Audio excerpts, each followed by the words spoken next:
Hello everyone, स्वागत है आप सबका एक बार फिर से मेरे YouTube channel part time Twitter में। तो आज का हमारा टॉपिक है जो कि हम पढ़ने जा रहे हैं वो है डेरिवेटिव्स और इंटीग्रेशन के बेसिक्स। जैसा कि काफ़ी लोग कह रहे थे मुझे काफ़ी टाइम से कि एक डेरिवेटिव और इंटीग्रेशन के बेसिक्स का भी बना दो, मतलब कैसे डेरिवेटिव करते हैं। सिंपल है इसमें इसमें हम कोई कैलकुलस का ऐसे स्टार्टिंग से नहीं करने वाले। इसमें हम सिर्फ मतलब आपको वीडियो के एंड तक ये पता होगा कि डेरिवेटिव कैसे निकालते हैं और इंटीग्रेशन कैसे करते हैं। ठीक है, नथिंग मच नथिंग लेस। और ये आज का जो वीडियो है ना, ये सिर्फ पीसीएम स्टूडेंट्स के लिए नहीं है, ये पीसीबी वाले भी देख सकते हैं और बाकी जिनको भी डेरिवेटिव और इंटीग्रेशन सीखने की इच्छा है। क्योंकि ये यूज़ तो होता ही है, कहीं पे फॉर्मूला डिराइव करना हुआ तो इंटीग्रेट करो, अब ये डेरिवेटिव कर दिया, ऐसा होता है ना, ऐसा चलता रहता है। तो इसलिए जिनको भी डेरिवेटिव और इंटीग्रेशन सीखने की इच्छा है उन लोगों के लिए ये वीडियो एकदम सही है। सबसे पहले हम सीखेंगे डिफ्रेंसिएशन करना। डिफ्रेंसिएशन, ठीक है। तो डिफरेंशिएशन में क्या होता है ना, इसके अलग अलग रूल्स भी होते हैं। मैं आपको वो भी बताऊंगी, मतलब जितनी की ज़रूरत होती है ना आपको, अगर आप पीसीएम के स्टूडेंट नहीं हो उसके अलावा आपको जितनी की ज़रूरत होती है वो सब आपको मिलेगा यहाँ पर। ओके, तो डिफरेंशिएशन हम पढ़ने जा रहे हैं। डिफरेंशिएशन करते क्यों है हम लोग और कहाँ कहाँ यूज़ होता है उसका। तो ऐसा कुछ सुना होगा ना कि हम लोग कोई भी क्वांटिटी लेते हैं, तो अगर हमने ऐसा लिखा है कि change in x upon change in T है, यानी कोई भी क्वांटिटी यहाँ पर भी उसमें चेंज हो रहा है, फाइनल माइनस इनिशियल यहाँ पर भी उसमें चेंज हो रहा है। अब मुझे ये किसी चेंज के लिए नहीं चाहिए, मतलब किसी पीरियड के लिए नहीं चाहिए, मुझे ये एग्जैक्ट एक टाइम के लिए चाहिए, इंस्टेंटेनियस चाहिए। तो मैं क्या करूँगी, limit x tends to zero और limit t tends to zero कर दूंगी। मतलब अब बहुत ही छोटे टाइम के लिए और बहुत ही छोटा सा चेंज हो रहा है हमारे पास, तो इसको हम लिख देते हैं D x upon D T, यानी कि बहुत ही स्मॉल चेंज, बहुत ही थोड़े से टाइम के लिए। तो इसलिए हम करते हैं डेरिवेटिव्स। आई होप आपको इतना तो क्लियर हो गया होगा कि हम डेरिवेटिव करते क्यों हैं। अब हम देखेंगे कि हम डेरिवेटिव करते कैसे। तो यहाँ पर ना आप लोग ये लोग पहले से अज्यूम कर लेना कि हमने जो भी डिफ्रेंसिएशन करना है वो एक्स के रिस्पेक्ट में ही करना है, और x मेरे पास हमेशा वेरिएबल होने वाला है। उसके अलावा n a b ये सब मैं कुछ भी लूँगी तो वो हमारे पास होंगे नंबर्स। तो सबसे पहले सबसे ज़्यादा वो सबसे ज़्यादा जिसका हमें डिफ्रेंसिएशन यूज़ होता है वो होता है x raise to the power n, यानी x कोई वेरिएबल है और n हमारे पास क्या है, n कोई नंबर है, नेचुरल नंबर, होल नंबर या इंटीजर कुछ भी। तो इसका अगर मुझे डिफ्रेंसिएशन करना है तो हम क्या मान के चलें कि differentiation with respect to x। तो ये क्या होता है, मेरे पास वो नंबर यहाँ पे आ जाएगा और variable as it is and then power reduces by one, यानी n-1 हो जाएगा। इसका एग्जाम्पल अगर हम देखें तो एग्जाम्पल होता है, अगर मैंने लिखा है x raise to the power three, तो ये क्या हो जाएगा, थ्री यहाँ पर आएगा एक्स और थ्री माइनस वन टू, तो थ्री एक्स स्क्वायर, यानी एक्स क्यूब का जो डेरिवेटिव होता है हमारे पास क्या होता है, थ्री एक्स स्क्वायर होता है। सिंपल, ये तो शायद काफ़ी सारे लोगों को ऑलरेडी पता होगा। अब दूसरी चीज़, अगर मेरे पास ऐसा है ए एक्स, यानी कि यहाँ पे कोई न्यूमेरिकल वैल्यू है और ये वेरिएबल है, तो इसको भी मैं क्या करूँ, differentiating with respect to x, सब कुछ मैं एक्स के रिस्पेक्ट में यहाँ पे करूँगी। तो ना मेरे पास क्या होता है, ये आ जाता है ओनली एक्स। ठीक है, अब इसको कोई लोग ऐसे भी मान लेते हैं कि हमने कांस्टेंट को बाहर निकाल दिया, ये कांस्टेंट है और d x upon d x बचा, एंड देन ये कैंसिल हो गया आपस में, तो बचा ए। तो आपको याद रखना है कि जब भी ऐसा हो कि कोई नंबर लिखा हो वेरिएबल के साथ, तो वो नंबर ही बचता है डेरिवेटिव करने में, अगर आपने उस वेरिएबल के रिस्पेक्ट में डिफ्रेंशिएट कर दिया तो। फॉर एग्जाम्पल, अगर मेरे पास है थ्री एक्स और इसको मुझे डेरिवेट करना है या इसका डेरिवेटिव निकालना है विद रिस्पेक्ट टू एक्स, तो मेरे पास आंसर में क्या आएगा, थ्री आएगा। अब इन दोनों को ना कंबाइन करके देखते हैं, इन दोनों का कंबाइन, यानी कि कोई नंबर भी होगा मेरे पास और जो वेरिएबल होगा उसकी पावर भी होगी। Let's say five x raise to the power. अब हम फाइव एक्स स्क्वायर का कैसे करेंगे, तो मुझे इन दोनों का ही देखना होता है। तो सपोज ये मेरे पास वेरिएबल है और ये कांस्टेंट टर्म है ना, तो कांस्टेंट टर्म तो बाहर आएगी ही आएगी। अब मुझे किसका डेरिवेटिव करना है, जैसे यहाँ पे किया था ना हमने, कांस्टेंट टर्म बाहर आ गई थी, फिर D x upon d x किया था। तो अब मेरे पास एक्स की जगह पे क्या है, x raise to the power four और डी एक्स है। अब क्या मेरे पास ये ऐसा बन चुका है डी एक्स की पावर समथिंग। तो अब मुझे इस वाले को ऐसे सॉल्व करना है, जैसे पहला वाला क्या था, फाइव एज इट इज रहने वाला है, फोर यहाँ पे आ जाएगा और एक्स की पावर क्या हो जाएगी, फोर माइनस वन यानी कि थ्री। अब इसको इंटू कर दो, ट्वेंटी एक्स क्यूब। तो आई होप आपको ये समझ में आ गया होगा। देखो इन दोनों को साथ में करके भी हमने देख लिया। क्या सीख रहे हैं हम यहाँ पे, सीख रहे हैं कि डेरिवेटिव निकालना कैसे। ओके, अब मुझे बाकी बहुत सारी चीज़ों का भी डेरिवेटिव आना चाहिए, जैसे कि मुझे आना चाहिए डेरिवेटिव ऑफ लॉग एक्स या l n x, natural log x.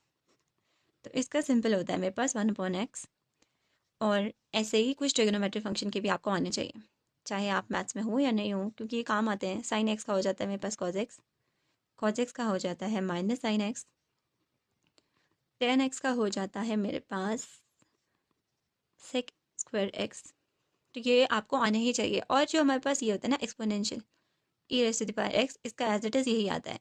But इसमें आपको याद क्या रखना है कि एक्स का जो भी कोफिशिएंट है ना वो आगे आ जाता है। तो एक्स का कोफिशिएंट यहाँ पे वन है तो यहाँ पर भी वन वापस आया है। जैसे कि मैं ले लेती हूँ e raise to the power minus three x, तो एक्स का कोफिशिएंट क्या है, माइनस थ्री, ये आ जाएगा minus three e raise to the power x. तो एक्सपोनेंशियल फंक्शन का डेरिवेटिव हम ऐसे निकालते हैं। हमने ट्रिग्नोमेट्रिक फंक्शंस के और एक्सपोनेंशियल के सबका डेरिवेटिव देख लिया, बट मैं आपको एक चीज़ बता दूं कि हमारे पास जब भी किसी कांस्टेंट का डेरिवेटिव होता है, कांस्टेंट यानी कि किसी नंबर का या फिर समथिंग जो कांस्टेंट हो, यानी वो वेरिएबल पर डिपेंड नहीं कर रहा है, तो उसका हमेशा डेरिवेटिव क्या आता है? ज़ीरो आता है आपको। ठीक है, फॉर एग्जाम्पल अगर हम देखें कि एक्स स्क्वायर प्लस 3 मैं कहूँ, तो एक्स स्क्वायर का आप लोगों को अब तो समझ में आ चुका है कि एक्स स्क्वायर का डेरिवेटिव क्या होता है, हमारे पास 2x होता है, और 3 क्या है आपके पास? कांस्टेंट है, तो उसका डेरिवेटिव क्या होगा? आपके पास 0 होगा। ओके, तो ये बात याद रखनी है। अब मैंने आपको पहले ये बताया, आप कुछ लोग सोच रहे होंगे जिन्हें पहले से आता है थोड़ा बहुत कि प्रोडक्ट रूल, क्वोशंट रूल कौन बताएगा? मैं ही बताऊंगी, और कौन बताएगा? तो अब हम पढ़ने वाले हैं प्रोडक्ट रूल। थोड़ी मैंने कंजूसी करती है यहाँ पे पेपर बचाने के लिए, भाई पेपर क्यों वेस्ट करना है ना। तो अब यहाँ पर देखते हैं हम प्रोडक्ट रूल हमारे पास कुछ इस तरीके से होता है। पहले तो हम लिखेंगे कि ये है हमारे पास प्रोडक्ट रूल, और प्रोडक्ट रूल होता है ऐसे कि मैं मान लेती हूँ मेरे पास दो टर्म्स हैं, u और v, इसीलिए हम इसे यूवी रूल भी बोलते हैं। तो अब मुझे इन दोनों का डेरिवेटिव निकालना है, और ये दोनों आपस में क्या है? इनटू में है, दोनों अलग अलग टर्म्स है, या हम कह सकते हैं दोनों अलग अलग फंक्शन है। ये पहला फंक्शन, ये दूसरा फंक्शन। अब मैं इनको x के रिस्पेक्ट में कर रही हूँ, हम मान लेंगे कि जो भी फंक्शन हम लिख रहे हैं x के टर्म्स में हमने लिखा होगा।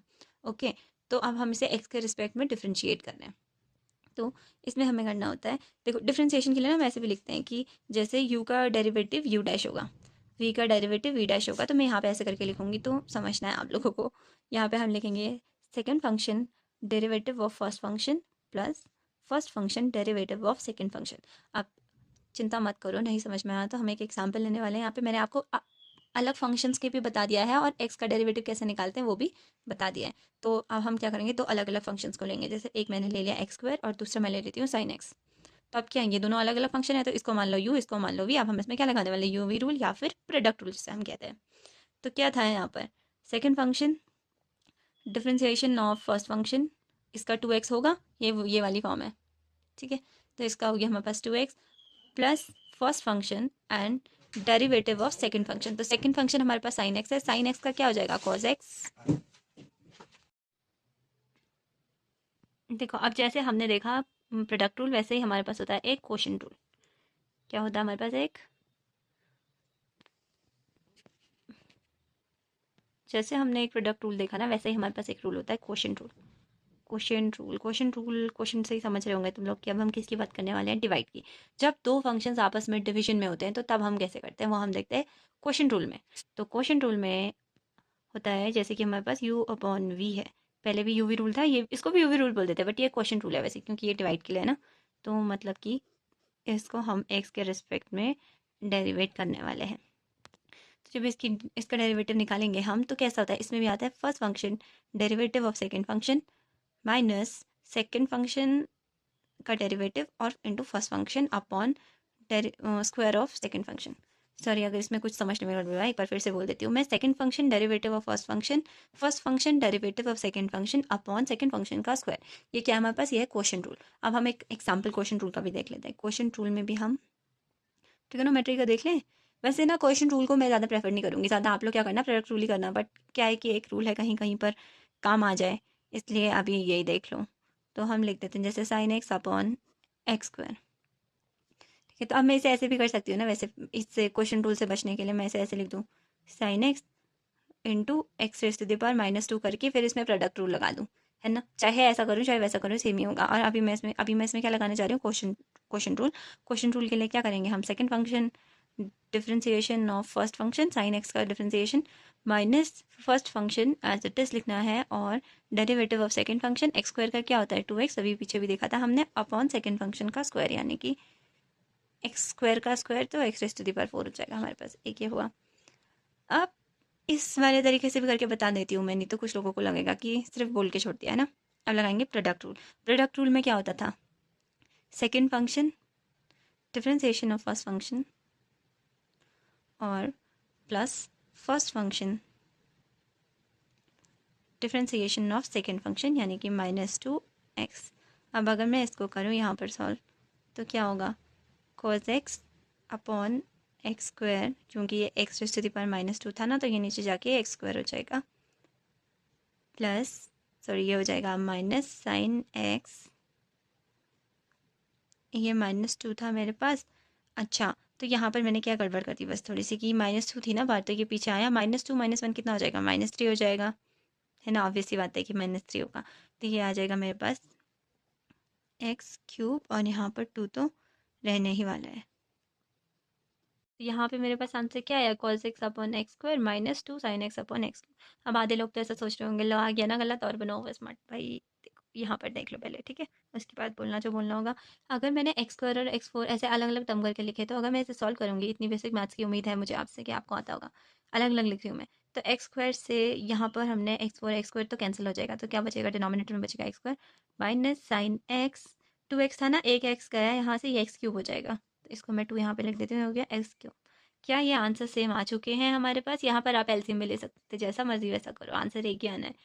ठीक, तो दोनों आंसर सेम है, यानी चाहे आप इस तरीके से करो या इस तरीके से करो। इस वाले में आपको लग रहा होगा कि ये वाला तरीका ज़्यादा सही है, लेकिन कहीं कहीं पर ऐसा होता है ना कि ये बहुत इतना बड़ा चला जाता है कि इसको भी स्क्वायर करो, और सपोज ये भी ऐसे डिनोमिनेटर में चल जाते हैं। अगर यहाँ पे लॉग होता तो ये 1/x में नहीं आ जाते, और फिर यहाँ पर स्क्वायर अलग होता, और फिर हम ये वाला तरीका प्रेफर करते हैं। तो मैंने आपको दोनों तरीका बता दिया, बाकी आप पे डिपेंड करता है आपको कौन सा सही लगता है, आप उस तरीके से करो। ओके, इसी के साथ जो भी डिफरेंशिएशन के बेसिक रूल थे, जो भी आपको अभी चाहिए होंगे, अगर आप मैथ्स के प्रॉपर स्टूडेंट्स नहीं हो तो आपको ये सारे रूल्स पता होंगे, तो आप कोई भी डेरिवेटिव कर सकते हो। ठीक है, बाकी अगर आपको चेन रूल सीखना है और आपको लॉग वाले करने हैं, चलो लॉग वाला एक बता देती हूँ, थोड़ा केमिस्ट्री में काम आते हैं ना। लॉग वाला कैसे, आप लोग भी सोचते होंगे कि कैसी टीचर है। देखो y इक्वल टू 3 की पावर अगर मैंने x किया है, तो अब ऐसे वाले क्वेश्चन को कैसे सॉल्व करोगे ना, थोड़ा केमिस्ट्री में यूज़ हो जाता है, इसलिए बता रही हूँ मैं। तो इसमें आपको करना होता है कि दोनों तरफ लॉग लगा दो, लॉग y और लॉग 3x। ऐसा क्यों? क्योंकि लॉग का रूल होता है, जैसे अगर मैंने लिखा है ना लॉग एक्स स्क्वायर, तो जो ये पावर होती है वो हम ऐसे लिख सकते हैं 2 लॉग x, मतलब जो भी पावर में है वो यहाँ आ सकता है। तो इसीलिए यहाँ पर हमने क्या किया, लॉग लगाया। लॉग लगाने से क्या हेल्प मिलेगी हमें, जो पावर में है वो यहाँ आ जाएगा, हो जाएगा x लॉग 3। तो अब क्या करना है, दोनों साइड डिफरेंशिएट कर दो। आपको फाइंड क्या करना था, आपको फाइंड करना है d y upon d x. ठीक है, आप दोनों साइड डिफरेंशिएट करो, तो लॉग का क्या होता है 1/y, और d y upon d x आएगा। D y upon d x क्यों आएगा, क्योंकि मुझे एक्स के रेस्पेक्ट में करना था, यहाँ पे कोई वेरिएबल एक्स था नहीं था, तो मैंने क्या किया, d y upon d x मुझे लिखना पड़ेगा, क्योंकि यहाँ पे वाई था बट मैंने एक्स के रेस्पेक्ट में किया है, तो d y upon d x यहाँ पर आएगा ही आएगा। फिर इसको करना है, ये हमारा इंटरमीडिएट था, ठीक है, इंटरमीडिएट इसको सॉल्व करके ये आ गया था। तो अब यहाँ पे लगेंगे यूवी रूल। इसमें यूवी रूल क्या होता है, यूवी रूल हमारे पास होता है, या तो आप इसे यूवी रूल कह लो, या फिर ना यूवी रूल से समझना थोड़ा आपको कॉम्प्लिकेटेड लग सकता है। ये हमारे पास कांस्टेंट है, इसमें कोई वेरिएबल है नहीं है, तो कांस्टेंट को एज इट इज लिखते हैं हम लोग, और वेरिएबल का डिफरेंशिएट कर देते हैं। तो एक्स को डिफरेंशिएट करने से क्या आएगा, D x upon d x 1 हो जाएगा ना, तो ये आपके पास आएगा लॉग 3। तो अगर आपको पूछा जाए, सॉरी यहाँ पे स्पेस कम है बट यहीं पर ही कर रही हूँ मैं, फिर न्यू पेज में जाएंगे, फिर पीछे के स्टेप्स नहीं दिखेंगे तो कन्फ्यूजन हो सकता है ना। अभी आप यहाँ पे पॉज करके देख सकते हो ये वाले स्टेप्स भी। तो अब d y upon d x क्या आ रहा है मेरे पास, d y upon d x मेरे पास आ रहा है लॉग 3 तो है ही है, लेकिन ये 1/y भी यहाँ चला जाएगा, y यहाँ पे डिवाइड में है, y इंटू में जाएगा, y लॉग 3 आपके पास आ रहा है। फिर आपके पास y क्या था, 3 था, वो यहाँ पे पुट कर सकते हो और आपको आपका फाइनल आंसर मिल जाएगा। तो आई होप आपको डिफरेंशिएशन क्लियर हो गया होगा, बेसिक्स में बस इतना ही ज़रूरी है आपके पास। ठीक है, इसके बाद आप खुद उठा के देख लेना, जो भी आपको करने में प्रॉब्लम आ रही थी अब आप डेरिवेटिव कर लोगे आसानी से। ओके, देखेंगे इंटीग्रेशन कैसे करते हैं। ठीक है, अब इंटीग्रेशन अगर मैं कहूँ कि डेरिवेटिव का एकदम रिवर्स प्रोसेस होता है, ये एकदम उसका उल्टा होता है, तो ये कहीं से भी गलत नहीं होगा, क्योंकि जैसे कि आपने क्या देखा था कि हमारे पास एक्स स्क्वायर का डेरिवेटिव होता है 2x, है ना। अब इतना तो यार अब ये भी बताएं तो ये तो आ ही गया होगा। तो अगर मैं पूछूं कि 2x का आपके पास इंटीग्रेशन क्या होगा, तो वो एक्स स्क्वायर होगा। ठीक है, अभी कैसे होगा ये सब मैं बताऊंगी, बट मैं आपको बता रही हूँ कि इसमें ऐसा उल्टा उल्टा होता है। लेकिन हमारे पास ना क्या होता है कि यहाँ पर एक कांस्टेंट ऑफ इंटीग्रेशन आता है। कांस्टेंट ऑफ इंटीग्रेशन क्यों आता है, ये अभी पता चलेगा। आप लोगों को याद होगा शायद, अभी मैंने आपको कहा था कि डेरिवेटिव हमने इसका निकाला था एक्स स्क्वायर प्लस 3 का, तो वो क्या आया था, डेरिवेटिव 2x प्लस 0 आया था, क्योंकि ये क्या है आपके पास कांस्टेंट है और कांस्टेंट का डेरिवेटिव 0 होता है। तो लेकिन अगर मैंने 2x का इंटीग्रेशन किया तो मुझे तो एक्स स्क्वायर मिल रहा है, मुझे तो ये 2x का इंटीग्रेशन करने से 3 थोड़ी ना मिलेगा दोबारा से। ये कैसे हुआ है ये मैं अभी बताऊंगी आपको, बट मुझे वो ये नहीं मिल रहा है, ये चीज़ 3। तो इसीलिए हम यहाँ पे कांस्टेंट ऑफ इंटीग्रेशन लगाते हैं कि यहाँ पे कोई और कांस्टेंट भी हो सकता है जिसका डेरिवेटिव करके हमारे पास हमेशा क्या आएगा, 2x आएगा। तो इंटीग्रेशन और डेरिवेटिव एक दूसरे का उल्टा है। अभी क्लियर नहीं हुआ, क्योंकि अभी आप लोगों को शायद ये नहीं पता है ना कि हमारे पास इसका इंटीग्रेशन करके ये कैसा है।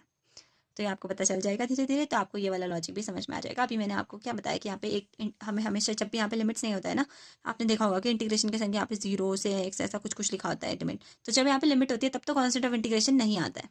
लेकिन जब आपके पास लिमिट्स नहीं होती है तो आपके पास कांस्टेंट ऑफ इंटीग्रेशन आता है। और उसका रीज़न ये कि आपके पास देखो, हमने क्या बोला कि डेरिवेटिव का उल्टा इंटीग्रेशन है, तो एक्स स्क्वायर का भी डेरिवेटिव 2x आ रहा है और एक्स स्क्वायर प्लस 3 का डेरिवेटिव भी 2x आ रहा है। तो लेकिन जब हम 2x का इंटीग्रेशन कर रहे हैं तो वो एक्स स्क्वायर ही आ रहा है।